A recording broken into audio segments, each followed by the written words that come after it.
MKS teaching point YouTube channel पर आप सभी का स्वागत अभिनंदन। बीएड वर्सेस बीटीसी मुद्दे का जो जजमेंट 11 अगस्त 2023 को आया, उस फैसले का एक बड़ा असर देखने को मिल रहा है। और बात कर लें तो शिक्षक भर्ती और योग्यता को लेकर के एक बड़ा निष्कर्ष देखने को मिल रहा है।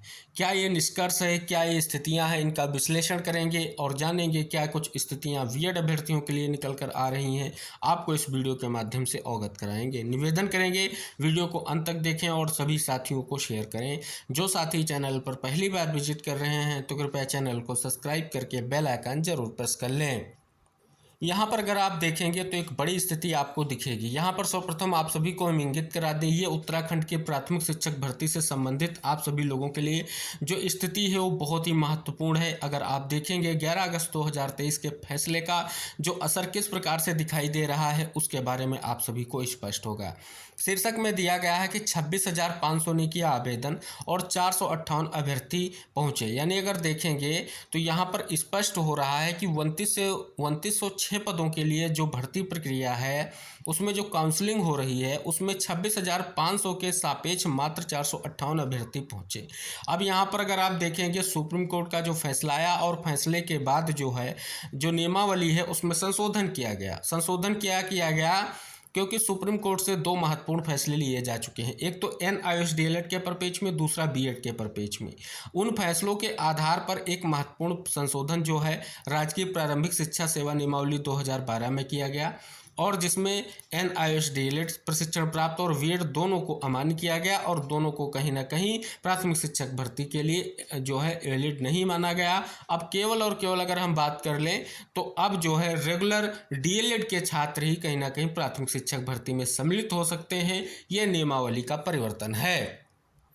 अब उस परिवर्तन का आधार और निष्कर्ष आप सभी के सामने है। लिखा गया पद खाली रहे तो शेष पर नए सिरे से भर्ती। और एक बड़ी स्थिति की शिक्षक भर्ती पात्र अभ्यर्थी न मिलने से 50% पद रह सकते हैं खाली, ये भी स्पष्ट किया गया है। आप सभी को पता है पूर्व में विवाद रहा है 2020 और 2021 की जो भर्ती थी, आप सभी को अवगत करा दें, उसमें जो है आप सभी को विवाद देखने को मिला NIOS DLED को लेकर के। स्पेशली ये मुद्दा था जो सुप्रीम कोर्ट से निस्तारित हुआ 28/11/2023 को।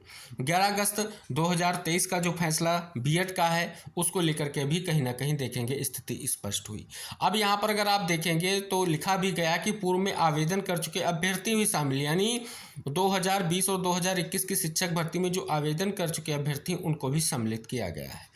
लेकिन यहाँ पर अगर आप देखेंगे, यहाँ पर जो निष्कर्ष दिया गया, डाटा दिया गया है, क्योंकि संशोधन के बाद जो क्या निष्कर्ष निकल कर आ रहा है वो महत्वपूर्ण है। लिखा गया शिक्षक भर्ती में उत्तराखंड से रेगुलर DLED कर चुके अभ्यर्थियों की संख्या 650 है, जबकि उत्तराखंड के मूल एवं ऐसे स्थायी निवासी जो राज्य के बाहर से DLED उनकी संख्या 1000 है।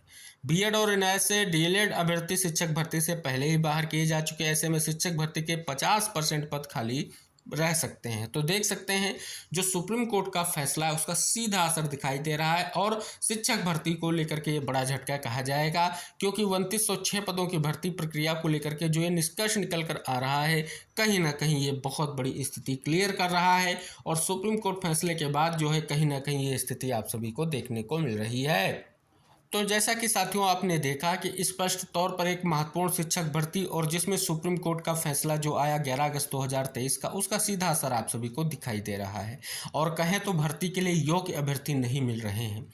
अब कहीं ना कहीं स्पष्ट हो रहा है, क्योंकि 11 अगस्त 2023 के फैसले को लेकर के दो महत्वपूर्ण फैसले, एक तो क्लेरिफिकेशन जो 8 अप्रैल को फैसला आया स्पेशली चयनित बीएड को लेकर के, जिसमें स्पष्ट तौर पर उसको भी चैलेंज किया गया, लेकिन उस पर जो है कहीं ना कहीं स्थिति क्लियर कट हो गई है, क्योंकि कोर्ट ने जो डीएड की याचिका थी उसे कहीं ना कहीं स्पष्ट तौर पर सुनने से बिल्कुल इनकार कर दिया। यानी 8 अप्रैल का फैसला जो है चयनित बीएड के लिए लागू रहेगा।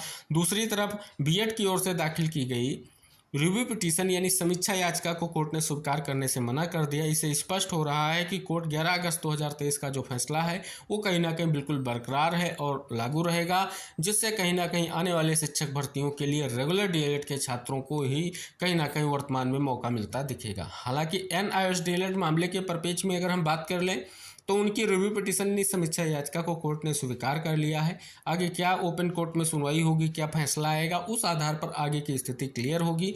क्योंकि अगर हम बात कर ले NIOS DELED को लेकर के सुप्रीम कोर्ट का जो फैसला इस आधार पे है कि NIOS DELED का जो डिप्लोमा है 18 मंथ का है और रेगुलर DELED का डिप्लोमा है वो 24 मंथ का है। ये कैसे इक्वल है इसके बारे में स्पष्ट किया जाए। हालांकि जो NCT की ओर से मान्यता पत्र था उसमें स्पष्ट किया गया है, जो चीज़ें हैं निष्कर्ष की स्पष्ट की गई। 6 माह का जो इंटर्नशिप का कहीं ना कहीं विशेष प्रावधान था उसका भी स्पष्ट रुख इसमें देखने को मिल रहा है।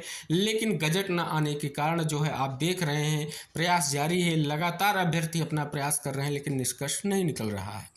फिलहाल आगे आने वाले समय में क्या स्थितियां रहेंगी महत्वपूर्ण रहेगा, लेकिन जिस प्रकार से आप देख रहे हैं कि ऐसी पहली शिक्षक भर्ती है जो कहीं ना कहीं स्पष्ट तौर पर इस प्रकार आप देख रहे हैं जिसमें कहीं ना कहीं पात्र अभ्यर्थियों की कमी देखी जा रही है। तो इस प्रकार से आने वाले समय की स्थितियां क्या रहेंगी महत्वपूर्ण रहेगा। जो भी निष्कर्ष की स्थितियां होंगी हम आप तक जरूर शेयर करते रहेंगे। और अगर आप ऐसे ही महत्वपूर्ण इन्फॉर्मेशन पाना चाहते हैं शिक्षक भर्तियों से संबंधित, BED से DLED मुद्दों से संबंधित या अन्य आपकी जो महत्वपूर्ण खबरें हैं उनके बारे में, तो आप चैनल को सब्सक्राइब करके बेल आइकन जरूर प्रेस कर लें जिससे ऐसी ही महत्वपूर्ण इन्फॉर्मेशन हम आप तक आसानी से शेयर कर सकें। हम मिलेंगे ऐसी महत्वपूर्ण खबरों के साथ नेक्स्ट वीडियो में, तब तक के लिए टेक केयर, बाय बाय साथियों।